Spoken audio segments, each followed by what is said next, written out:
Good morning, everyone. Welcome to Books at the Bottom of the Stairs. My name's Lorene. Today is a book collection of really excellent reads. I'm really happy about what I have been reading lately. But before I forget, I'm going to draw your attention to a Booktube vlogger that I have been watching for not very long now, but we seem to run along the same wavelength in terms of books that we enjoy, especially for middle readers. And it is Spread Book Joy by Jack. And what she has done in her, I think it's her newest or second newest video, she has done a planning journal exercise that she shows how she gets through her planning for Booktube and so forth, and that's not really why I want to draw your attention to it. What she has done after that piece, she has noticed a whole lot of the things that are going to be happening over the course of the year that are not the main ones, like Victorian reading in October, or nonfiction November. She's found a few other ones that are pretty interesting but not as well known. So if you go to her vlog that I hopefully will link in the thing below, you will be able to see on the side menu the different events that she's bringing to our attention, as well as the people who are going to be leading it. And I always think that's kind of interesting, to go to the sites of the people who are actually organizing things, because they tend to be the sort of movers and shakers of what's happening in Booktube, but also their reading tastes tend to be a little more I'm going to say energetic than mine, because mine tend to be very passive. I'm just taking in what other people say or book reviews, and every once in a while just shopping the shelves. And other people on Booktube are a little more active about searching things on the different, like Goodreads or what have you, book reviews, you name it, and finding books that are either more contemporary or niche, or that kind of thing. All right, so that's that.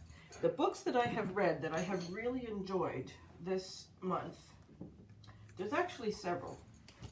And I DNF'd this book. I don't have a ton to say about it. If on a Winter's Night, a Traveler by Italo Calvino. Now, I read this when this first came out. I don't know when that was, the 70s? No, would have been the 80s or 90s. 79. And, at the time, I got it because I was young and smug. And now, 40 years later, I'm thinking to myself, well, why did I read that? I'm just not getting it. Whatever was on Italo Calvino's mind when he was writing it, I've lost the plot. Okay, and then I have two others that I really enjoyed, but I think I'm going to actually reread them next month, because I find they're so complicated that I'm not sure how to talk about them without making some notes, and I never make notes when I'm reading. So, they were top-notch reads, so I will recommend them. I just finished, I read like a crazy maniac. The first one I read was Anatomy, a Love Story by Dana Swartz. Now, this is a YA book club selection, and I have read other things by her as well.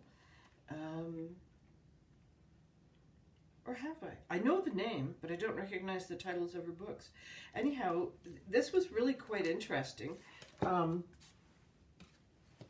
We have got a young lady who is of noble birth, let's say, from the 1700s and late 1700s, and she has decided that she wants to be a surgeon. And reading through her dad's library at the time, she's read an awful lot on biology.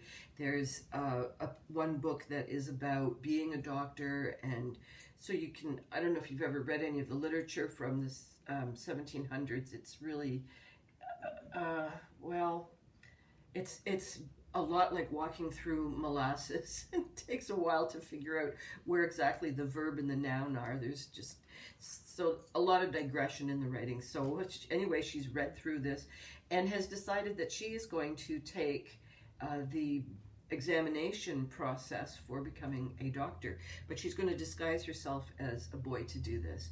And at the same time that this is happening, this is when we've still got the grave diggers happening. There are people who are called the revenants, and they go when someone has died and dig them back up. And if they take the body away with clothes on it, then it's actually a felony. But if you just take a corpse away without any clothes or jewelry, then that's okay. Not nice, but it's okay. And so doctors and other people want these bodies in order to do autopsy on them. So that's the title of the book, Anatomy. A love story. Well, one of the grave diggers turns out to bump into our main character, Hazel. They don't really know each other in any kind of way. They have one of those serendipitous occasions for helping each other out for a few brief moments, and then as the story progresses, their paths interconnect more. There's an evil doctor, and then there's an eviler doctor. There's quite a lot of interesting things around the grave digging and the research around anatomy. And there is what they call the Roman disease, which is seems a bit like the plague, but it's a little bit different than what we would expect for the plague. And that's running around. This is all taking place in Edinburgh, which was a city of a lot of learning in those days. And I think one of the earlier, say, British Isle medical schools that had any real success. I think. Anyways, it was very fascinating because the medical school was something. Women breaking into the medical school was something to know about. The love story is actually not too soppy. It's a slow burn, so that's nice.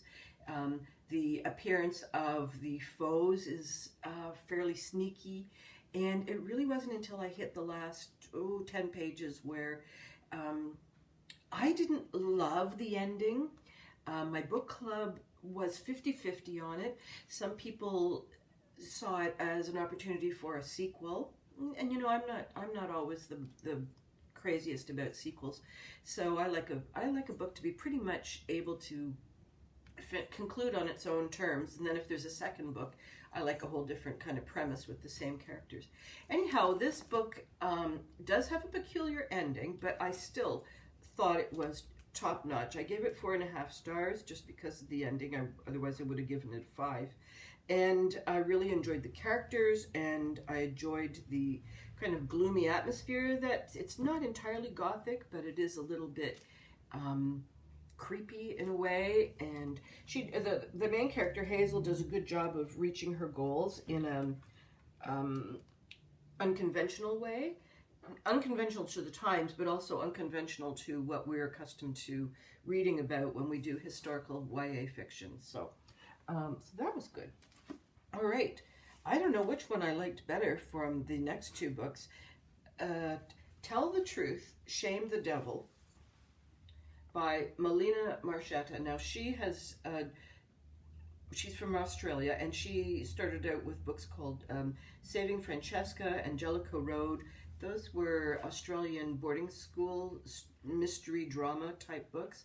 I haven't read everything that she's written, but she is such a solid author.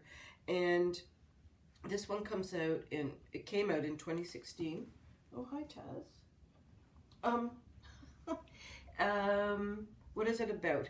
There's a suspended cop or police officer, Bish, who has found out that his daughter, he knows his daughter's on a bus school tour group, and that bus has been bombed. And so he rushes from England over to France to help out, find out where his daughter is, and the adventure just begins from there. And there's all kinds of complicated background stories. There's really good supporting characters.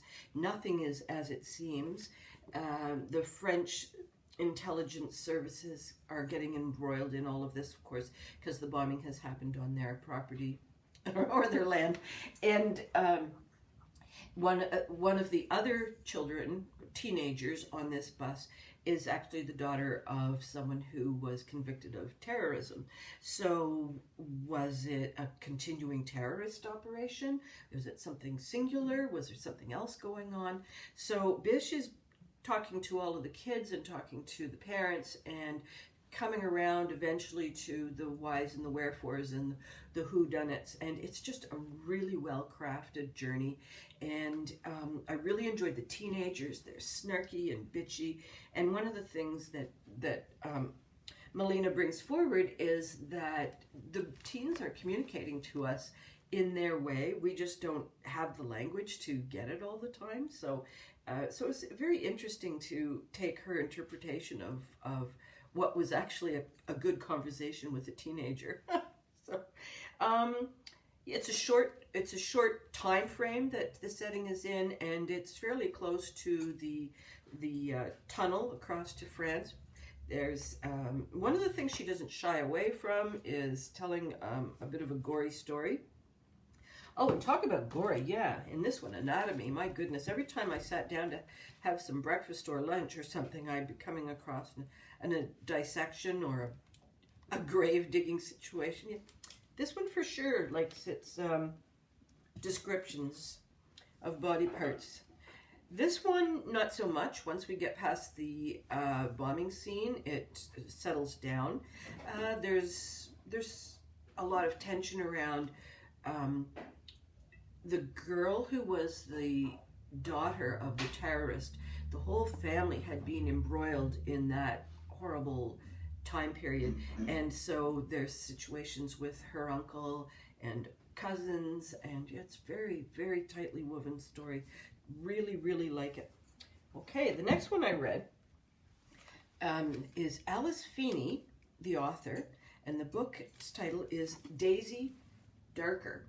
Now, I think that this was recommended to me on Booktube, but I'm not sure who actually did the recommending.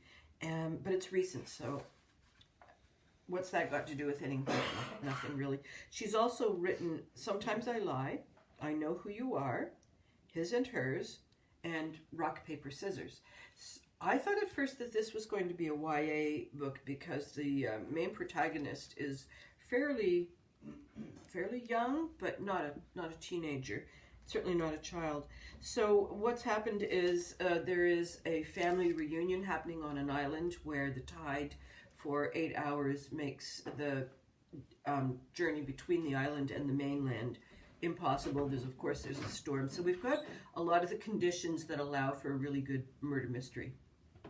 And the Nana, who has called for the family reunion, has made announcements around what her will is going to look like, and the murders begin. And yes, it starts with Nana being murdered. It tells us in the blurb here, so that's not a spoiler. What is crazy about this book is the narrator. The narrator is, I don't know, she's like really embroiled, and then she's really disengaged, and so there's this kind of back and forthness from what's actually happening, and she's able to kind of stay calm through some pretty bad murder scenes, and yet she really has got a sense of what's happening around her. She's not like in hysterics or anything. So this family is slowly killing each other off, it seems. Oh, there's the birdie.